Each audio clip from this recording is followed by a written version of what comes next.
Öncelikle salam abiyeler oynuyor. Necəsiniz? İnşallah yaxşısınız. Bugün ben sizinle yeni bir layihə hakkında danışmak istiyorum. Bu layihə ədəbi diskussiya layihəsidir. Burada Azərbaycan ədəbiyyatı və dünya ədəbiyyatının dünəni, bugünü və gələcəyi haqqında olacaq. Ümumiyyətlə Azərbaycan ədəbiyyatı olduqca zəngin və geniş tərkibli bir ədəbiyyatdır. Bunun əsas səbəbi də Azərbaycan ədiblərinin yüksək biliyi və yüksək mədəni keyfiyyətləridir. Azərbaycan ədəbiyyatı eramızdan əvvəldən başlayır və müasir dövrəcən gəlib çatır. Eramızdan əvvəl Azərbaycanda Avesta yazılmış, Avesta'dan önce Avesta dövründə və Avesta bir qədər sonra Azərbaycanda Zəngəzurun Nüvədi kəndində qayalıqlarda qədim Türk damğaları ilə yazılan ədəbi yazılar var. Bu Türk damğalarla yazılan ədəbi yazılar oldukça maraqlıdır. Azərbaycan ədəbiyyatı müxtəlif zamanda müxtəlif əlifbalarla yazılma məcburiyyətində qalıb. Məsəl üçün Azərbaycanda qədim damğalarla yanaşı Alban hərfləri ilə yazılan ədəbiyyat külliyatı var və ondan sonra İslamın gəlişi ilə ərəb əlifbası olduqca böyük bir dövrü əhatə edir. Ondan sonra ədəbiyyatda Latın qısa müddət ərzində Latın əlifbası, Kiril əlifbası və yenidən Latın əlifbası ilə yazılan əsərlərimiz var. Lakin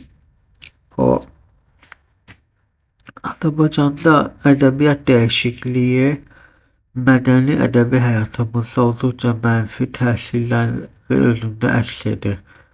Bunun əsas səbəbi də Azərbaycan ədəbiyyatının olduqca böyük bir səhvlərdən biri də Azərbaycan ədəbiyyatının qədim dilimizlə yanaşı ayrı dillərdə Azərbaycan ədəbiyyatı inkişaf etmişdir. Belə ki,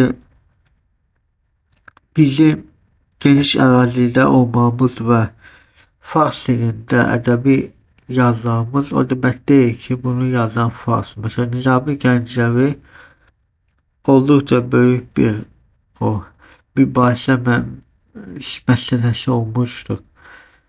İran adlanan Azərbaycanın tarixi torpaqlarında qurulmuş İran adlanan yer bu əsərlərin, yəni ki, Nizami Gəncəvinin fars olduğunu iddia edir. Lakin mən bu iddianın heç vaxt razı olmamışam. Bunun əsas səbəbi də Nizami Gəncəvinin Türk irqinə, Türk kimliyinə olan eşqindən irəli gəlib. Nizami Gəncəvi böyük bir irs qoyub bizə və bu irsi araşdırarkən görürük ki, bu irsdə Türk qadını, Türk tarixinin önəmli yeri var. Məsələn, İskəndər Xəmsədə yazdığı İskəndərnamə əsərində burada başdan başa Türk irqi mədh olunur. Türk irqinin yaşadığı ərazilər təsvir olunur və uzun müəyyən dövrdə Türk xatunlarının idarəsi, Türk ellərinin idarəsindən danışılır. Bununla belə, məsəl üçün Alban elində, Alban ərazisi, Ağan dilləri farslı yanırlar, amma bu ərazi Alban dövləti idarə edən Nüşabə, yəni İskəndər Aleksandr dövründə olan, İskəndər dövründə olan Nüşabə, Erməniyyətin qohumu Şirini idarə eləməsi Türk qadınların önəmli yeridir. Ədəbiyyatda Türk qadını anlayışının dilə gətirilənə bir də Nizami Gəncəvi olmuşdur.